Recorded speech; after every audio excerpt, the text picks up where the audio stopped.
اعوذ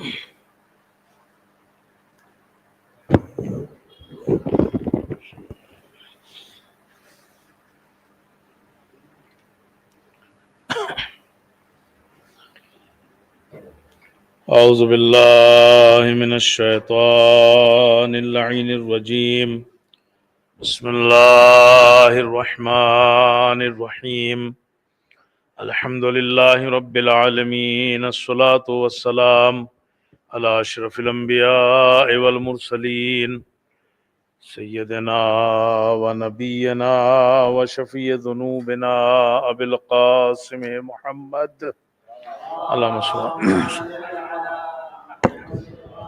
وعلى آلہ الطیبین الطاہرین المعصومین المظلومین المنتخبین المنتجبین ولعنت اللہ علی اعدائہم اجمعین اما بعد فقد قال اللہ تبارک وتعالی فی کتابہ المجید وقولہ الحق بسم اللہ الرحمن الرحیم ما کان للنبی والذین آمنوا ان یستغفروا للمشرکین ولو کانوا اولی قربا۔ صلوات پڑھ دے محمد اور آل محمد پر۔ السلام شب وفات حضرت ابو طالب علیہ السلام، اللہم صلی علی محمد و آل محمد۔ میں آپ سب کو تسلیت پیش کرتا ہوں اور ہم سب تسلیت پیش کرتے ہیں امام زمانہ اجل اللہ تعالی فرجہ الشریف کی خدمت میں۔ اللہم صلی علی محمد و آل محمد۔ تاریخ کی جو مظلوم شخصیتیں ہیں ان میں سے ایک مظلوم شخصیت جو ہے وہ جناب ابو طالب کی ہے، اور اس سے بڑی مظلومیت اور کیا ہوگی کہ کچھ جاہل اور نادان لوگوں نے ان کے بارے میں یہ کہا کہ آپ اسلام کے اوپر نہیں مرے ہیں بلکہ آپ جو ہیں وہ کفر اور شرک کے اوپر معاذ اللہ آپ جو ہیں وہ اس دنیا سے گئے، یعنی جب اس دنیا سے گئے تو صاحب ایمان نہیں تھے، آپ کفر اور شرک کے اوپر جو ہیں وہ گئے ہیں۔ تو اس سے بڑی بے ایمانی کی بات کیا ہوگی؟ لیکن اس سے بھی بڑی بے ایمانی کی بات یہ ہے کہ انہوں نے اپنی بات کے لیے قرآن مجید کی کچھ آیتیں اور اس کے ساتھ کچھ گھڑی ہوئی حدیثیں جو ہے وہ ملا دی اور اس کو جو ہے وہ دلیل کے طور پر جو ہے وہ پیش کیا۔ کئی آیتیں ہیں، ان میں سے ایک آیت جسے میں نے آپ کی خدمت میں پڑھا وہ سورہ توبہ کی جو ہے وہ آیت ہے، اور اس میں اس آیت کو کچھ حدیثوں کے ساتھ جو ہے وہ جناب ابو طالب سے جو ہے وہ جوڑ دیا۔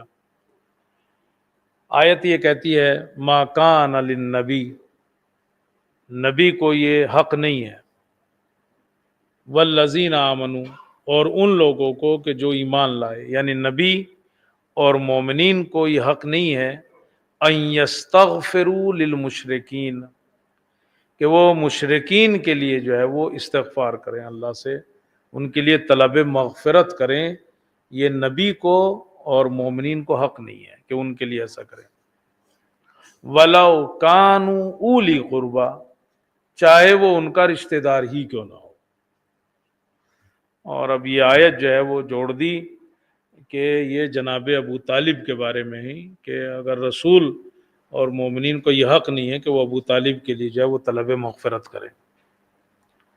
اور حدیث صحیح مسلم اور صحیح بخاری سے جو ہے وہ ایک لے لی، اور اس میں کہا کہ سعید بن مسیب سے وہ روایت لے لی انہوں نے کہ سعید بن مسیب کہتا ہے کہ جب جناب ابو طالب کا آخر وقت آیا تو قریش کے کچھ لوگ ان کے پاس تھے، ابو جہل، ان کا بیٹا، اور بھی دوسرے کچھ افراد، تو رسول اکرم بھی گئے اور آپ نے ان کے کان میں کہا کہ چچا اسلام لے آئیے، اگر آپ اسلام لے آئیں گے تو میں آپ کی مغفرت کرواؤں گا، میں آپ کے لیے طلب مغفرت کروں گا۔ تو یہ جو لوگ کھڑے تھے انہوں نے کہا کہ ابو طالب ایسا مت کرنا، اپنے آباء و اجداد کے دین کو مت چھوڑنا، یعنی ایسا نہ ہو کہ تم جو ہے جس دین پہ ہو اس دین کو چھوڑ دو، کلمہ علمہ مت پڑھنا۔ کہتے ہیں کہ رسول اکرم نے پھر ان سے کہا چچا آپ کلمہ پڑھ لیجئے، آپ جو ہے وہ استغفار کے مستحق ہو جائیں گے، میں آپ کے لیے استغفار کروں گا۔ تو کہتے ہیں کہ جناب ابو طالب نے ایک جملہ کہا، اور وہ یہ کہ میں اپنے اپنے بابا عبد المطلب کے دین پر ہوں، یہ کہا اور دنیا سے چلے گئے۔ تو گویا انہوں نے کلمہ نہیں پڑھا، وہ یہ کہا انہوں نے کہ میں عبد المطلب کے دین پر ہوں۔ کہتے ہیں کہ رسول اکرم نے اس کے بعد قسم کھائی کہ میں قسم کھاتا ہوں میں آپ کے لیے استغفار کرتا رہوں گا جب تک کہ مجھے منع نہ کر دیا جائے۔ تو اس حدیث کو جوڑ دیا اس آیت سے کہ یہ آیت جو ہے وہ وفات ابو طالب کے اوپر آئی، نازل ہوئی کہ ابھی رسول کو جو ہے وہ مشرکین کے لیے استغفار کا حق نہیں ہے، چونکہ ابو طالب جو ہے وہ مشرک مرے ہیں، بس اب بات ختم ہو گئی۔ تو اس سے بڑی مظلومیت اور کیا ہوگی کہ جناب ابو طالب کو جو ہے وہ حالت شرک کے اوپر جو ہے مشرک جو ہے وہ کافر جو ہے وہ انہوں نے کہہ دیا کہ وہ دنیا سے جو ہے وہ گئے۔ جبکہ جب ہم خود اس آیت کو دیکھتے ہیں تو یہ آیت جو ہے وہ اس کا شان نزول یہ ہے کہ کچھ مسلمان جو ہیں مسلمانوں نے رسول اکرم سے کہا کہ یا رسول اللہ ہمارے جو آبا و اجداد مر گئے ہیں ان کے لیے استغفار کر دیجئے۔ اب وہ تو مشرک مرے تھے، زمانے جاہلیت میں مرے تھے، تو اس وقت یہ آیت نازل ہوئی اور یہ انہوں نے کہا کہ بھئی اگر تمہیں یقین ہو گیا ہے کہ وہ جہنم میں ہے اور شرک کے اوپر مرے تھے تو یقیناً من بعد ان یتبین لہم انہم اصحاب الجحیم، یہ آیت کا آخری ٹکڑا ہے، یعنی جب تمہارے اوپر یہ واضح ہو گیا کہ وہ شرک پہ مرے ہیں اور جہنم میں ہیں تو پھر ان کے لیے استغفار کا مطلب ہی نہیں بنتا نا، جب وہ جہنم میں ہے تو استغفار کا ان کے لیے کیا مطلب ہے؟ تو یہ آیت اس لیے نازل ہوئی تھی، اس کا شان نزول یہ ہے کہ مسلمانوں نے کہا تھا ہمارے جو جاہلیت میں کفر اور شرک کے اوپر مر گئے ان کے لیے استغفار کرو، تو اللہ نے کہا کہ نہیں، یہ اجازت جو ہے وہ نہیں ہے۔ تو یہ آیت وہاں کی تھی، جوڑ دی جناب ابو طالب سے۔ دوسری بات یہ کہ سورہ توبہ جو ہے نا وہ مدنی سورہ ہے، جو لوگ پڑھتے ہیں وہ مدنی سورہ ہے، مدینے میں نازل ہوا ہے۔ اور جناب ابو طالب کی وفات کہاں ہوئی تھی؟ مکے میں ہوئی تھی نا یار۔ بعض لوگ تو یہ کہتے ہیں کہ سورہ توبہ آخری سورہ ہے قرآن مجید کا جو نازل ہوا ہے، تو یہ سورہ جو ہے وہ مدینے میں نازل ہوا ہے، جناب ابو طالب کی وفات مکے میں ہوئی تھی اور یہ آیت جوڑ دی وہاں۔ اچھا چونکہ اس سے انکار نہیں کر سکتے تھے کہ بھائی یہ مدینے میں نازل ہوا ہے مکے میں نہیں، تو انہوں نے کہا اصل میں یہ آیت 2 بار نازل ہوئی ہے، ایک بار جناب ابو طالب کی وفات کے اوپر اور ایک بار جو ہے یہ بعد میں یعنی مدینے میں جو ہے وہ نازل ہوئی ہے۔ تو آپ دیکھو یعنی انہوں نے صاحب تفسیر المنار بڑا مفسر ہے، اس نے یہ بات لکھی ہے کہ یہ 2 بار جو، اور ایک نے کہا نہیں یہ آیت تو نازل ہوئی تھی مکے ہی میں لیکن رسول اکرم نے اسے مدنی سورے میں رکھوا دی لے جا کے، بعد میں ہوئی تھی وہیں، لیکن کیا ہوا پھر آپ نے جب سوروں کو سیٹ کر رہے تھے آیتیں ادھر کی ادھر ہو رہی تھی تو کہا آپ نے وہاں کی آیت کو یہاں رکھوا دی مدینے میں۔ ٹھیک ہے ایسا ہوا ہے مگر کچھ دلیل ہوتی ہے نا، ارے کے پیچھے کیوں رکھوائی، کوئی دلیل تو ہونی چاہیے نا۔ تو یہ آیت جو ہے وہ اس کی شان نزول یہ تھی، لیکن اسے جوڑ دیا جناب ابو طالب سے کہ جناب ابو طالب جو ہے وہ کفر اور شرک کے اوپر مرے، اور حدیث پیش کر دی، صحیح مسلم میں ہے، صحیح بخاری میں ہے یہ حدیث، سعید بن مسیب نے یہ جو ہے وہ روایت کی ہے۔ اچھا وہ یہ کہتا ہے کہ رسول نے قسم کھائی اس کے بعد کہ صاحب میں جو ہے وہ استغفار کرتا رہوں گا جب تک کہ مجھے منع نہ کیا جائے۔ تو سوال یہ ہے کہ اس سے پہلے اتنی آیتیں تھیں جس میں کہا گیا ہے کہ مشرکین کو دوست نہ بناؤ، ان سے محبت نہ کرو، تو رسول اکرم کو وہ آیتیں یاد نہیں تھی کیا جو قسم کھا رہے ہیں کہ میں صاحب جب تک جو ہے وہ منع نہیں کریں گے جب تک جو ہے وہ میں استغفار کرتا رہوں گا؟ یہ کون سی بات ہوئی؟ اس سے پہلے بہت سی آیتیں ہیں۔ آپ اگر کسی کے لیے استغفار کرتے ہو نا تو محبت کا اظہار ہے نا یہ، تو پھر کیوں کر رہے ہو آپ اظہار محبت؟ اللہ نے تو منع کیا ہے مشرکین کے ساتھ جو ہے وہ دوستی نہ رکھو، ان سے اظہار محبت نہ کرو، اور وہ قسم کھا رہے ہیں کہ میں تو قسم کھاؤں گا، تو صحیح ہے، صاف واضح ہوتا ہے کہ یہ گھڑی ہوئی حدیث ہے۔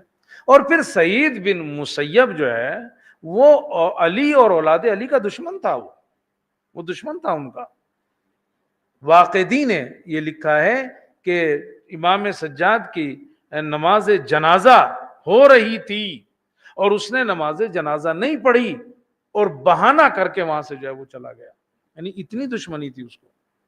جبکہ یہ وہ لوگ ہیں کہ جب اس سے پوچھا گیا کہ حجاج کے پیچھے نماز پڑھ لے گا، اس نے کہا اس سے کہ بدتر کے پیچھے بھی نماز پڑھ لوں گا، اور وہاں بہانہ کر کے چلا گیا کہ میں یہاں نماز نہیں پڑھوں گا۔ تو یہ دشمنی ہے علی اور اولاد علی میں جو ہے وہ یہ گھڑی گئی ہے کہ جناب ابو طالب شرک کے اوپر مرے، اور کان میں کہہ رہے تھے رسول اکرم، اور یہ سب سن رہے تھے۔ یہیں سے علامہ امینی نے بڑا پیارا ایک جملہ کہا ہے کہ کان کی بات تو جو ہے وہ سب نے سن لی، لیکن غدیر میں جو رسول نے کہا وہ کسی نے نہیں سنا۔ 1,24,000 مسلمانوں کے درمیان میں رسول نے ممبر سے علی کا ہاتھ پکڑ کر کہا من کن تو مولا، وہ نہیں سنا، اور وہ کان میں کہہ رہے تھے چچا کہ اسلام لے آؤ، یہ سب نے سن لیا۔ لیکن ایک اور پیاری بات علامہ امینی نے کہی، وہ انہوں نے کہا کہ کہا ہے کان میں مگر ہمیں پتا ہے کیا کہا ہے۔ اچھا، وہ یہ لکھتے ہیں کہ ہمیں پتا ہے، اور کہا وہی کہا ہے جو جناب حمزہ سے کہا تھا آخر وقت میں، وہی کہا ہے جو فاطمہ بنت اسد سے کہا تھا آخر وقت میں۔ اور وہ لکھتے ہیں کہ کیا کہا تھا، وہ یہ لکھتے ہیں کہ جب جنگ احد ہو رہی تھی، تو اب جانتے ہیں کہ جناب حمزہ کی شہادت جنگ احد میں ہوئی ہے، تو ایک دن پہلے رسول اکرم کے چچا تھے جناب حمزہ، رسول اکرم نے جناب حمزہ سے کہا چچا کل آپ شہید کر دیے جائیں گے، کل آپ شہید ہو جائیں گے۔ تو جناب حمزہ نے کہا اس سے بڑا شرف کیا ہوگا بھائی، مجھے شہادت جو ہے وہ نصیب ہوگی، اس سے بڑا شرف کیا ہوگا میرے لیے۔ انہوں نے کہا لیکن مجھے آپ کے لیے ایک بات سے ڈر لگتا ہے۔ کہا وہ کیا؟ کہا جب آپ قبر میں جاؤ گے تو آپ سے سوال ہوگا اللہ کی وحدانیت کا، میری نبوت کا، تو آپ سیدھے سیدھے گواہی دے دو گے، کہو گے کہ ہاں اللہ ایک ہے اور محمد جو اس کے رسول ہے۔ لیکن مجھے ڈر یہ لگتا ہے کہ اگر علی کے بارے میں سوال ہوا، جب علی کے بارے میں سوال ہوگا تو کہیں ایسا نہ ہو کہ آپ چپ ہو جاؤ، چونکہ علی ابھی چھوٹے بھی ہیں، ان کی ولایت کا بھی اعلان نہیں ہوا ہے، تو کہیں ایسا نہ ہو کہ آپ خاموش ہو جاؤ اور آپ کی آخرت خطرے میں پڑ جائے۔ کیا جملہ کہا ہے جناب حمزہ نے، کہا بیٹا مجھے یہ بتاؤ یہ علی کی ولایت کا حکم جو ہے یہ اللہ کی طرف سے یا تمہاری طرف سے؟ کہا اللہ کی طرف سے۔ کہا تو جس اللہ کے کہنے پر ایک بھتیجے کو نبی مان لیا، اس اللہ کے کہنے پر دوسرے بھتیجے کو ولی کیوں نہیں مانوں گا؟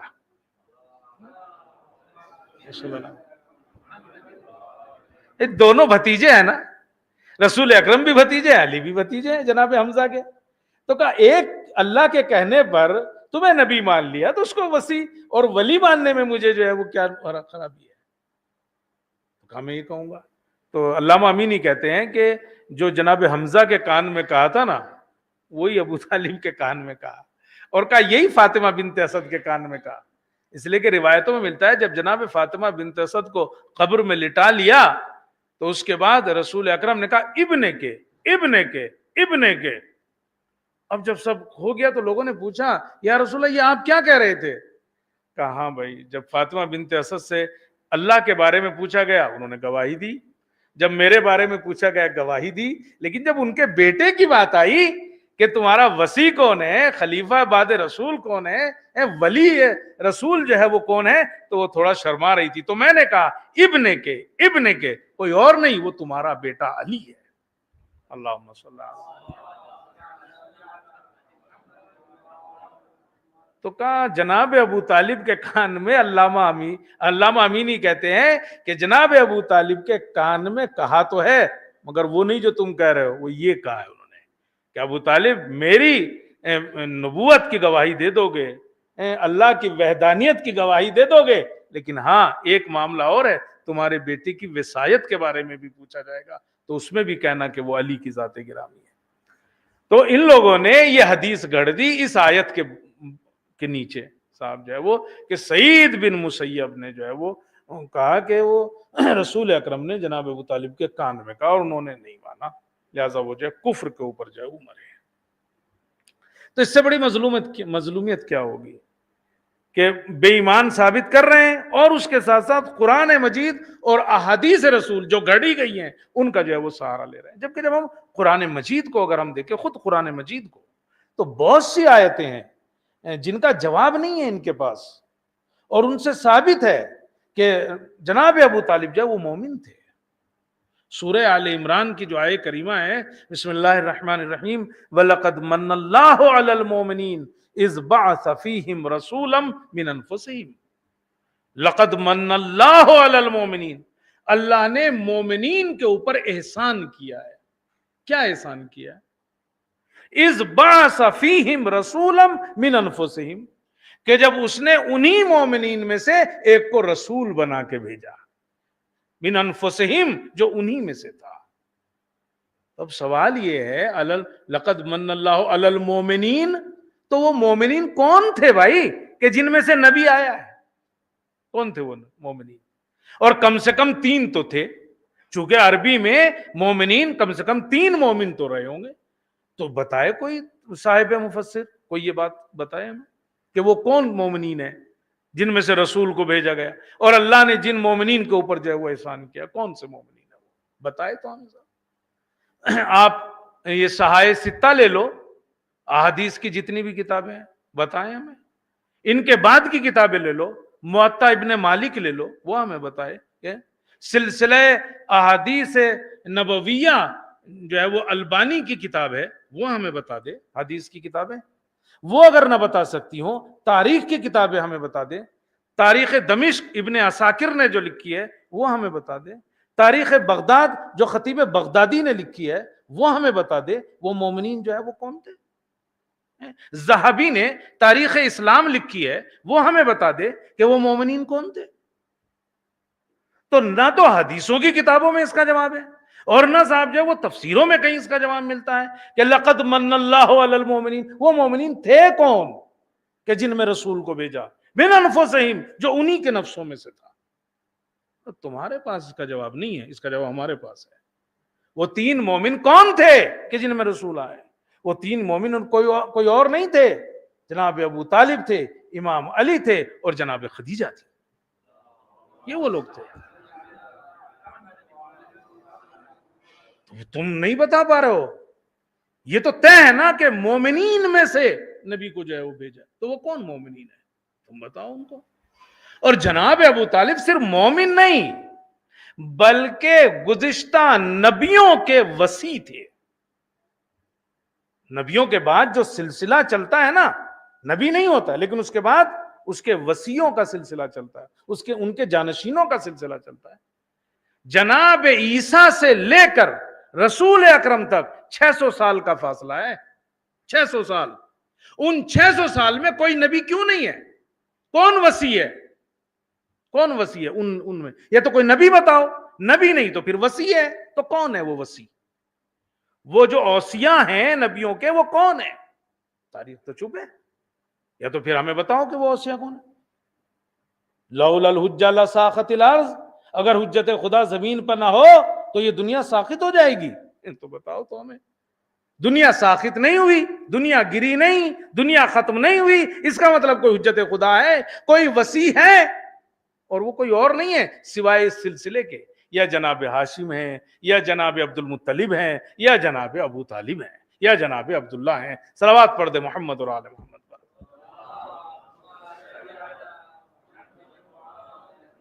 قرآن مجید بھی جو ہے وہ کہتا ہے کہ بھائی یہ مومن نہیں بلکہ یہ تو وصیوں میں سے تھے۔ اچھا، آپ قرآن مجید ہی کو اگر آپ دیکھنا ہے تو آپ بتائے تو کوئی ذرا، لا اقسم بہذا البلد، میں اس شہر کی قسم کیوں کھا رہا ہوں؟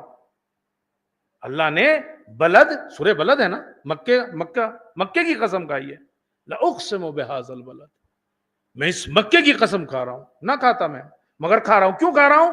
انت حل بہذا البلد، اے میرے رسول چونکہ آپ اس شہر میں رہتے ہو، اللہ، یعنی مکے میں چونکہ آپ رہتے ہو، انت حل بہذا البلد، آپ یہاں رہتے ہو، یہ آپ کے رہنے کی جگہ ہے، اس لیے میں اس کی قسم کھا رہا ہوں۔ تو رسول اکرم تو مدینے میں بھی رہے ہیں، اس کی قسم کیوں نہیں کھائی؟ لیکن اس وقت رسول اکرم کے ساتھ وہ نہیں تھا جس میں آگے آیت جو ہے وہ کہتی ہے وَوَالِدٍ وَمَا وَلَدَ، اس کی قسم اس لیے کھا رہا ہوں انت حل بہذا البلد، آپ ہو اس میں، اور کون ہے؟ وَوَالِدٍ وَمَا وَلَدَ، ایک باپ اور بیٹا بھی ہے، ایک باپ اور بیٹا بھی ہے۔ اب مجھے ڈھونڈ کے بتائے تاریخ کہ وہ باپ اور بیٹے کون سے ہیں جو رسول کے برابر آ رہے ہیں؟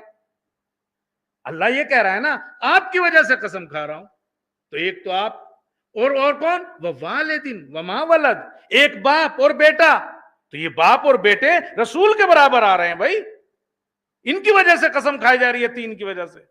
تو وہ آخر باپ بیٹا ہے کون؟ ابو جہل اور اس کا بیٹا، ابو لہب اور اس کا بیٹا، عزیزو وہ کوئی اور نہیں ہے، وہ کون ہے؟ انت حل بہذا البلد، اے میرے رسول تمہاری وجہ سے قسم کھا رہا ہوں، ووالد وما ولد، اور وہ باپ بیٹے کون ہیں؟ وہ ابو طالب ہیں، یا ابو طالب کے بیٹے علی ہیں۔ صلوات پڑھ دے محمد اور آل محمد۔ تو قرآن مجید کی کتنی آیتیں ہیں، مگر آپ دیکھو مظلومیت دیکھیے آپ، وہ بھی قرآن مجید کو سہارا جو ہے بناتے ہیں، اور حدیثیں گھڑ کے جو ہے اس کے ساتھ جو ہے وہ لگاتے ہیں، جبکہ جناب ابو طالب، میں نے کہیں پہلے ہی کہا کہ آپ کے ایمان کے اوپر بحث کرنے سے بڑی بے ایمانی کی بات کوئی ہو نہیں سکتی۔ آپ کا ایمان جو ہے وہ آپ کی زندگی میں جھلکتا تھا، رسول اکرم کی جو حفاظت، رسول اکرم سے جو محبت، وہ صرف بھتیجے ہونے کی بنیاد پہ نہیں تھی، ایسی محبت کوئی نہیں کر سکتا۔ 8 سال کے تھے رسول اکرم جب جناب عبد المطلب نے جناب ابو طالب کو سونپا، 8 سال کے تھے، اور اس وقت جناب ابو طالب کی عمر کتنی تھی؟ 35 سال، 35 سال کے جناب ابو طالب تھے، اور 8 سال کے رسول اکرم تھے جب جناب عبد المطلب کی وفات ہوئی، یعنی آپ کے دادا کی، رسول اکرم کے، اور انہوں نے جناب ابو طالب کو انہیں سونپا۔ اور اب آپ دیکھو اس کے بعد سے تاریخ نے جو لکھا ہے حفاظت اور محبت، وہ ایک جو بھتیجے کی نہیں کرتا کوئی اس طرح سے۔ تاریخ میں لکھا ہے دسترخوان لگ جاتا تھا، اور جب تک رسول اکرم نہیں آتے تھے جناب ابو طالب کے 2 بیٹے اور 2 بیٹیوں میں سے کسی کو اجازت نہیں تھی کہ ہاتھ بڑھا دے کھانے کی طرف، جب تک رسول نہ آ جائے۔ جب رسول آتے تھے وہ شروع کرتے تھے، تب یہ بچے شروع کرتے تھے۔ کہتے ہیں کہ دودھ کا پیالہ اگر رکھا ہوا ہوتا تھا تو پہلے رسول اکرم ایک گھونٹ پیتے تھے، اس کے بعد یہ بچے پیتے تھے۔ 8 سال کی عمر سے لے کر 14 سال کی عمر تک رسول اکرم جناب ابو طالب کے بستر پر ایک ساتھ سوئے ہیں۔ 8 سال کے تھے نا جب آئے تھے، 8 سال سے لے کر 14 سال کی عمر تک ایک ہی بستر پر جناب ابو طالب کے ساتھ جو ہے وہ سوئے ہیں۔ رسول اکرم اگر جناب ابو طالب جو ہے وہ سفر کرتے تھے سال میں 1 بار تجارت کا، بھائی سردار مکہ تھے، وہ تجارت کرتے تھے، وہ گندم کھانے پینے کی چیزیں شام لے جایا کرتے تھے سال میں 1 بار، بڑے تاجر تھے اس زمانے کے۔ ایک بار جب جانے لگے تو دیکھا کہ رسول اکرم کی آنکھوں سے آنسو ہیں، اور اتنا روئے کہ ورم آ گیا ہے۔ کیا بات ہے بیٹا؟ کہ چچا آپ کی دوری برداشت نہیں ہوگی مجھ سے، آپ جا رہے ہو؟ تو کہا دوری تو میں بھی برداشت نہیں کر پاؤں گا، چلو میرے ساتھ۔ لے گئے، اور کہتے ہیں کہ یہ آخری سفر تھا جناب ابو طالب کا، اس کے بعد آپ نے سفر نہیں کیا، چونکہ جو اب میں پڑھنا نہیں چاہتا واقعہ، ورنہ جو حالات پیش آئے ہیں وہ کا خطرہ ہے ان کی جان کو، تو جناب ابو طالب نے سفر تجارت ختم کر دیا، اس کے بعد تجارت ہی چھوڑ دی، یہ تجارت چھوڑ دی جناب ابو طالب نے، اس لیے کہ لے جاتے ساتھ تو خطرہ تھا، اور نہ لے جاتے تو دوری برداشت نہیں ہوتی تھی۔ تجارت چھوڑ دیا آپ نے، سال میں 1 مرتبہ سفر کرتے تھے، مگر پھر آپ نے وہ سفر جو ہے وہ چھوڑ دیا۔ اور مکے میں بھی جو حفاظت آپ کرتے تھے ہمیشہ سائے کی طرح ساتھ رہتے تھے جناب ابو طالب. روایت میں ملتا ہے کہ ایک بار کسی وجہ سے آپ گھر پہ تھے اور رسول اکرم حرم چلے گئے, مسجد الحرام میں چلے گئے. وہاں یہ جو ابو جہل اور دوسرے دشمنان خدا بیٹھے ہوئے تھے, انہوں نے کہا یہ ہر روز ہمارے بتوں کے سامنے آ کے عبادت کرتا ہے, دیکھو وہ گندگی پڑی ہے ان کے چہرے پہ مل دو. تو کہتے ہیں کہ عبداللہ زبعری وہ اٹھا, ابو جہل نے جو ہے وہ اس کو لالچ دیا پیسوں کا, وہ اٹھا اور وہ گندگی اٹھا کے چہرے پر کپڑوں پہ مل دی. رسول اکرم ایسے ہی گھر پہنچے, جناب ابو طالب نے دیکھا اور کہا بیٹا یہ کیا ہوا؟ کہ ایسے ایسے کیا ہے. عبداللہ زبعری نے ابو جہل اور اس کے بیٹے اکرما کے کہنے پر یہ کیا. کہتے ہیں کہ اٹھے, تلوار نکالی اور مسجد الحرام پہنچ گئے. آپ کو دیکھ کے وہ لوگ بھاگنا شروع ہوئے, آپ نے کہا وہیں ٹھہرو ورنہ قتل کر دوں گا. اور ایک مرتبہ وہاں پہنچے, تلوار کو نیام میں رکھا, گندگی اٹھوا کے اور سب کے منہ پہ ملا اور کہا کہ آج صرف اس پہ اکتفا کر رہا ہوں, آئندہ ایسی کوئی جسارت نہ کرنا. تو جناب ابو طالب یعنی کہ کس طرح سے جو ہے وہ ساتھ دیا آپ نے. جب رسول اکرم مبعوث ہوئے اور حکم آیا ذوالعشیرہ والا اپنے گھر والوں کو بلا کے اعلان کر دو اپنی نبوت کا, تو کیا کیا تھا ابو لہب نے؟ 2 دن تک سارے پروگرام کیسی تیسی کر دی اس نے. جب بھی رسول بولنے کے لیے چلتے تھے وہ کھڑا ہو کے کہتا تھا یہ تو جادوگر ہیں, یہ جادوگر ہیں. سب بھاگ جاتے تھے, کھا تو لیا ہی تھا نا, اچھا ہے کھانا مجلسوں میں بعد میں ہوتا, تو کھا وہ لیا تھا وہ تو بھاگ جاتے تھے, سب کچھ ہوتا ہی نہیں تھا. تیسرے دن تاریخ نے لکھا ہے, زہابی لکھتا ہے کہ جناب ابو طالب نے علی سے کہا دروازے پہ کھڑے ہو جاؤ, آج کوئی نہیں نکلنا چاہیے. اور خود ابو لہب کے بغل میں جا کے بیٹھ گئے. اور جب رسول اکرم کھڑے ہوئے, ابو لہب نے پھر وہی راگ الاپنا شروع کیا.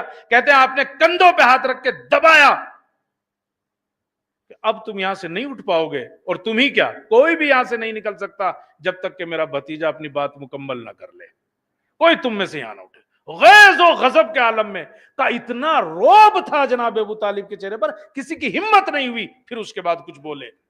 اللہ, مگر اس کے بعد کا جو جملہ لکھتا ہے کہ لیکن اتنے غیظ و غضب کے بعد اور پھر ایک دم سے رسول اکرم کی طرف مخاطب ہوئے اور چہرے کی طرف دیکھ کے کہا تم یا سیدی و مولائی, اے میرے مولا, اے میرے سید و سردار, آپ کھڑے ہوئیے, جو آپ کو کہنا ہو کہیے. کیسے ہو سکتا ہے ایک بار آدمی اتنے غصے میں ہو اور پھر فوراً, یعنی آپ دیکھو 90 95 99 درجہ جو ہے وہ بالکل رخ بدل جائے, لہجہ نرم ہو جائے, قم یا سیدی و مولائی, اے میرے مولا سید و سردار کھڑے ہو جائیے. اس کا مطلب تو سمجھ رہے ہیں نا کہ بھائی بھتیجا نہیں سمجھ رہے ہیں, وہ جانتے ہیں کہ یہ بھتیجا ہونے سے پہلے نبی ہے, یہ اللہ کا بھیجا ہوا پیغمبر ہے. صلوات پڑھ دے محمد اور آل محمد.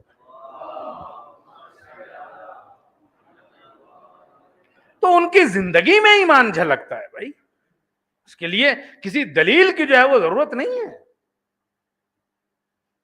اگر آپ دیکھو شیب ابی طالب 3.5 سال شیب ابی طالب, وہ غار تھی, 3.5 سال اس کے اندر رہے. مکے والوں نے ایک عہد نامہ جو ہے وہ لکھ دیا تھا. اور ایمان دیکھیے کس منزل کا ہے جناب ابو طالب کا. 3.5 سال زحمتوں میں پڑے رہے, اور جب 3.5 سال کے بعد رسول اکرم نے کہا چچا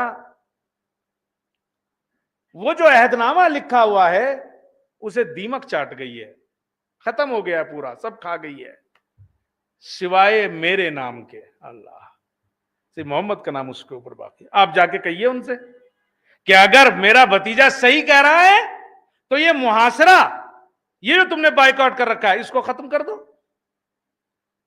تاریخ نے نہیں لکھا کہ جناب ابو طالب نے کہا ہو بیٹا اگر یہ بات غلط نکل گئی تو, یہ نہیں لکھا تاریخ نے کہیں کہ بیٹا اگر یہ بات غلط نکل گئی شرمندگی ہوگی اگر میں جا کے کہہ دوں تو, یہ نہیں کہا. جناب رسول اکرم نے کہا کہ چچا ایسا ہے, کھڑے ہو گئے, اور آپ نے جا کے کہا میرا بھتیجا ایسے کہتا ہے, اور اب جو دیکھا تو واقعاً ایسا ہی تھا. اور اس کے بعد وہ محاصرہ ختم ہوا.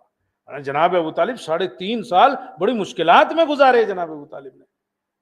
کس طرح سے حفاظت کرتے تھے ان 3.5 سال میں, چونکہ خطرہ تو بنا ہوا تھا نا.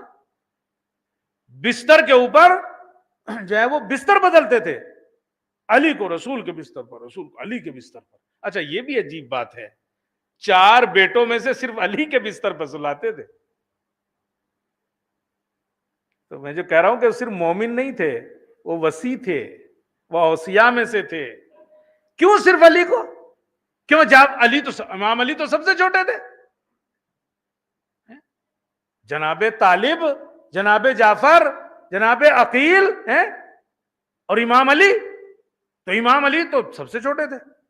آپ کو پتا ہے نا ان چاروں میں کتنا فاصلہ تھا؟ 10 سال کا فاصلہ تھا. یعنی جعفر, جناب جعفر کے بعد جناب طالب کے بعد 10 سال بعد, پھر ان کے 10 سال بعد عقیل, پھر ان کے 10 سال بعد امام علی. یعنی کہ آپ دیکھو 10 سال کا فاصلہ ہے سب میں. تو رسول اکرم کی جگہ پہ ان میں سے کسی کو نہیں لٹاتے. تینوں میں سے کس کو لٹاتے ہیں؟ علی کو لٹاتے ہیں. جانتے ہیں کہ معصوم کی جگہ پر صرف معصوم لیٹ سکتا ہے.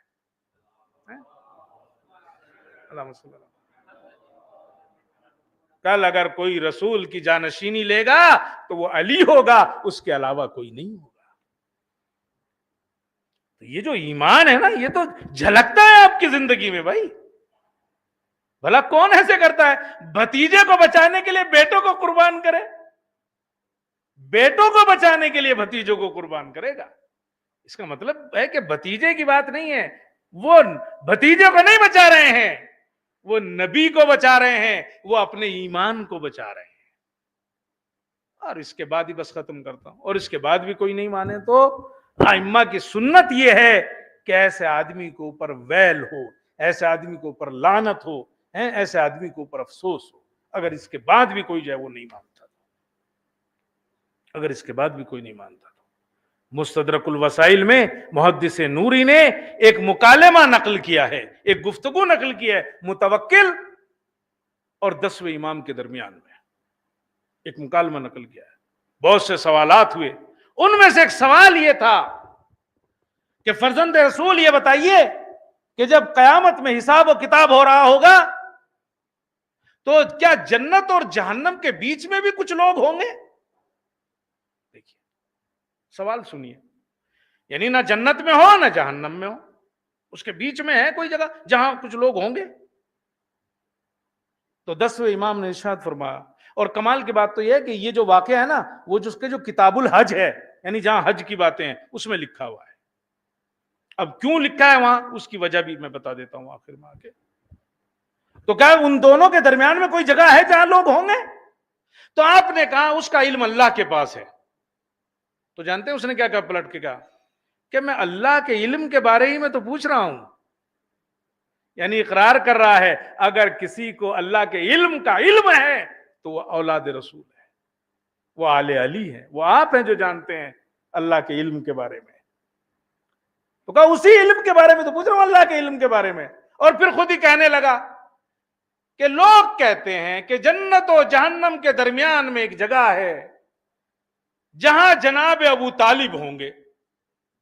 دیکھیے اب وہ بنا کے لایا ہے نا, جناب ابو طالب ہوں گے, اور کہا وہ جنت میں تو اس لیے نہیں ہوں گے چونکہ مشرک مرے معاذ اللہ, اور جہنم میں اس لیے نہیں ہوں گے کہ رسول کی حفاظت بھی کی اور ان کو پال پوس کے بڑا بھی کیا. چلو کم سے کم اتنا تو مان لیا کہ ابو طالب نے رسول اکرم کو کفالت بھی کی ہے اور حفاظت بھی کی ہے, اتنا تو مان لیا. تو کہتا ہے جہنم میں اس لیے نہیں جائیں گے کہ رسول کی کفالت کی ہے, جنت میں اس لیے نہیں جائیں گے کہ مشرک مرے. کہا بھئی یہ سننا تھا کہ ایک مرتبہ 10ویں امام نے پلٹ کے کہا ویل ہو ایسے لوگوں پر جو لوگ یہ کہتے ہیں. یعنی گویا اگر کوئی ابو طالب کے ایمان کے اوپر ایسی بات کرے, ایسے آدمی کے اوپر ویل ہو, ایسے آدمی کے اوپر لعنت ہو, ایسے آدمی کے اوپر افسوس ہے.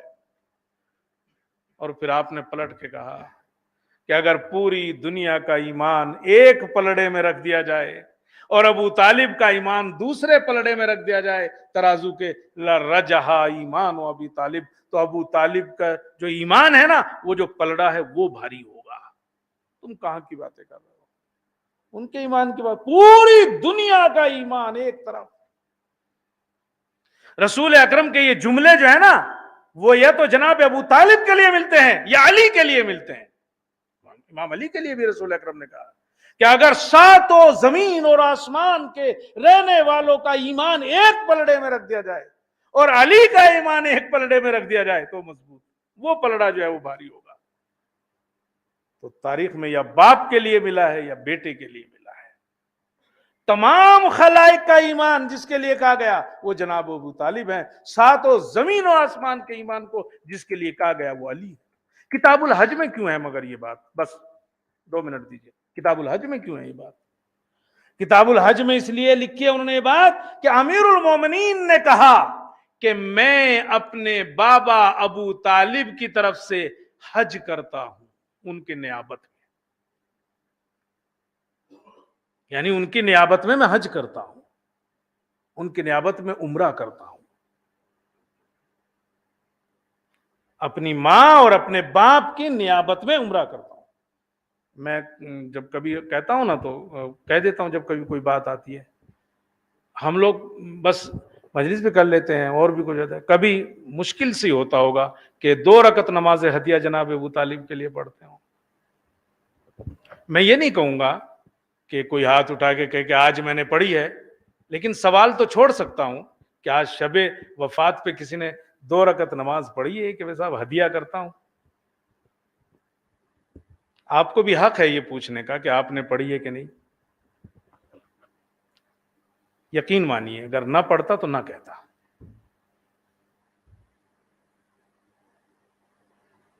وہ عمرہ کرتے ہیں ان کے بدلے میں، وہ ان کے بدلے میں حج کرتے ہیں ان کے نیابت میں۔ یہ جتنی بھی ایسی شخصیتیں، ابھی 1 منٹ تو دے دو نا مجھے پھر جب بات آ گئی ہے تو، ورنہ میرا بی پی بڑھتا چلا جائے گا۔ آپ دیکھو رسول اکرم کے والدین ہیں، کبھی پڑھتا ہے آدمی 2 رکعت نماز؟ شاید کوئی مولوی بتا دے گا بڑی حاجت پوری ہوگی تمہاری وہ والی تو وہ پڑھ لینا، تو پڑھ لے گا شاید، ورنہ کیوں ایسا ہوتا ہے؟ پہلے ہم مسجد میں کرتے تھے، وفات کی یا کوئی مجلس ہوتی تو میں باقاعدہ کھڑے ہو کے کہتا تھا 2 رکعت نماز پڑھ لینا، شاید کچھ لوگوں کو یاد ہو، لیکن ہر وقت ہر بات نہیں کہی جا سکتی، ہر وقت یاد نہیں دلایا جا سکتا۔ میں کرتا تھا یہ باقاعدہ مڑ کے کہا کرتا تھا 2 رکعت نماز پڑھ لینا، آج فلاں کو ہدیہ کر دینا، جس امام کی بھی شہادت ہوتی تھی، لیکن بس وہ ایک زمانہ تھا، کہہ دیا، اب ہر وقت تھوڑا ہی کہا جائے گا، وہ تو اپنے ذہن میں رکھنے کی بات ہے۔ تو ان کی مظلومیت تو یہ بھی ہے نا ایک کہ ہمیں تو جو ہے وہ یہی کبھی توفیق نہیں ہوتی۔ یہ بات یہاں کی نہیں ہو رہی ہے، بات پوری سب کی ہو رہی ہے۔ تو امیر المومنین یہ کیوں کتاب حج میں ہے؟ یہ بات کتاب حج میں اس لیے ہے کہ امیر المومنین کہتے ہیں میں اپنے باپ کی طرف سے، اپنی ماں کی طرف سے حج کرتا ہوں ان کے نیابت میں، عمرہ کرتا ہوں ان کے نیابت میں۔ اور پھر آپ نے پلٹ کے کہا صرف اتنا ہی نہیں، میں رسول کے والدین کے لیے بھی نیابت میں حج اور عمرہ کرتا ہوں، رسول اکرم کے والدین کے لیے بھی، ان کی نیابت میں بھی حج اور عمرہ کرتا ہوں۔ اور بات یہی نہیں رکتی، روایت یہ کہتی ہے امیر المومنین نے اپنے بیٹے امام حسن اور امام حسین کو وصیت کی، وصاہما، ان دونوں کو یہ وصیت کی کہ بیٹا میرے بعد تم بھی یہی کام کرتے رہنا، بیٹا میرے بعد تم بھی یہی کام کرنا۔ تو میں جملہ کہوں، کیا یہ وصیت حسنین علیہ السلام ہی کے لیے تھی یا ہمارے لیے بھی تھی؟ تم جو ہے میرے بعد مثل ذالک ایسے ہی کرتے رہنا۔ اور بس ایک دوسرا جملہ کہہ کے بات مکمل کر دوں، جس کے ایمان کے پلڑے میں ائمہ کا حج اور عمرہ ہو، اس کے ایمان کا پلڑا اگر بھاری نہیں ہوگا تو پھر کس کے ایمان کا پلڑا بھاری ہوگا؟ صلوات پڑھ دے محمد اور آل محمد۔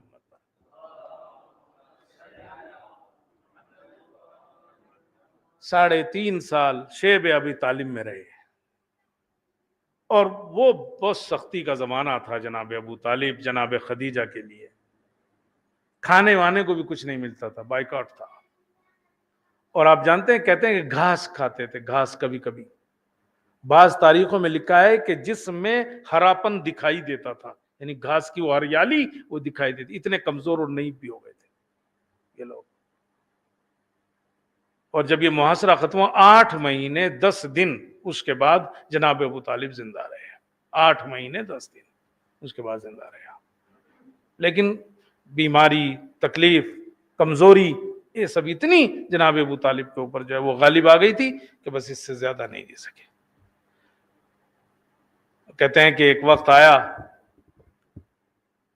کہ جب آپ کی وفات ہوئی، امیر المومنین آئے اور امیر المومنین نے ایک جملہ کہا، یا رسول اللہ،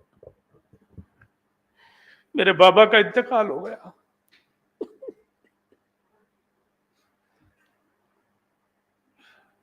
کہتے کہ رسول اکرم نے کھا بھری، آہ بھری، یا علی میرے بابا کا انتقال ہوا۔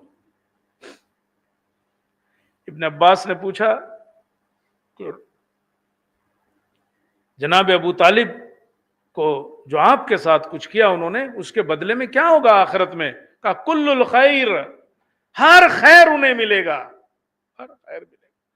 اور کہتے ہیں کہ اس کے بعد امیر المومنین سے کہا یا علی غسل و کفن دو، جنازہ تیار ہو جائے مجھے بتانا۔ امیر المومنین جیسا بیٹا غسل و کفن دے رہا، تیاری ہوئی۔ اور کہتے ہیں کہ جب جنازہ جو ہے وہ چلنے لگا تو بار بار رسول اکرم جو ہے وہ جنازے کی طرف رک کر کے کہتے تھے، اے چچا آپ بھی اپنے آبا و اجداد سے جا ملے، اللہ آپ کو جزائے خیر دے۔ اے میرے چچا اللہ آپ کو جزائے خیر دے۔ اے چچا بچپنے میں آپ نے میری کفالت کی اور جب میں جوان ہوا تو آپ نے میری حفاظت کی۔ اے میرے چچا کل روز قیامت میں آپ کی ایسی شفاعت کروں گا کہ جن و انس جو ہے اس شفاعت کے اوپر تعجب کریں گے۔ اللہ اکبر۔ کہتے ہیں کہ دونوں بیٹے امیر المومنین اور رسول اکرم کہتے ہیں کہ تشییع جنازہ کرتے کرتے قبر تک پہنچے۔ میرا دل کہتا ہوگا علی قبر میں اترے ہیں ہوں گے، رسول نے جو ہے وہ جنازے کو قبر میں جو ہے وہ سونپا ہوگا۔ دو ایسے محترم بیٹے جس میں ایک نبی ہے ایک وصی ہے۔ اے ابو طالب یہ آپ کی قسمت اور یہ آپ کی خوش نصیبی ہے کہ ایک نبی ہے اور ایک نبی کا وصی ہے۔ اتنے احترام سے آپ کو قبر میں اتارا جا رہا ہے، لیکن میرا دل کہتا ہے روح ابو طالب تڑپ رہی ہوگی، ارے آج میرے ساتھ ایسا برتاؤ ہے لیکن کل میری اولاد کے ساتھ کیسا برتاؤ ہوگا۔ کسی کو زہر سے شہید کیا جائے گا، کسی کو تلوار سے شہید کیا جائے گا، صرف اس پہ اکتفا نہ ہوگا، مرنے کے بعد بعض کے لاشوں پہ گھوڑے دوڑائے جائیں گے، نہ کفن ملے گا نہ دفن نصیب ہوگا۔ انا للہ و انا الیہ راجعون۔ رضم بقضائہ و تسلیم الامر۔ معبود تجھے واسطہ محمد اور آل محمد کا ہمارے اس ذکر کو قبول فرما۔ معبود اس ذکر کا ثواب تو نے جو بھی معین کیا ہے اس سے افراد جو یہاں موجود ہیں ان کے مرحومین کی روح کو ایصال فرما۔ خاص طور سے یہ سال ثواب کی بھی مجلس ہے، مرحوم رستم بھائی فاضل اور ان کی اہلیہ، ان کی بھی جو ہے وہ روح کو جو ہے وہ اس مجلس کا ثواب جو ہے وہ عنایت فرما۔ معبود ہمیں عمل صالح کی توفیق عنایت فرما۔ امام زمانہ کے ظہور میں تاجیل ہمیں ان کے آبان و انصار میں شمار فرما۔ آپ حضرات سے گزارش ہے کہ ایک مرتبہ الحمد اور سورہ توحید کی تلاوت فرما کر شب جمعہ ہے تمام مرحومین کے لیے جو ہے، اور خاص طور سے جن کے لیے یہ مجلس ایصال ثواب بھی ہے، اور ان میں بھی خاص طور سے وہ لوگ کہ جو لاوارث ہیں جن کا کوئی پوچھنے والا نہیں ہے، ان سب کی روح کو جو ہے وہ ایصال فرما دیں۔ بسم اللہ۔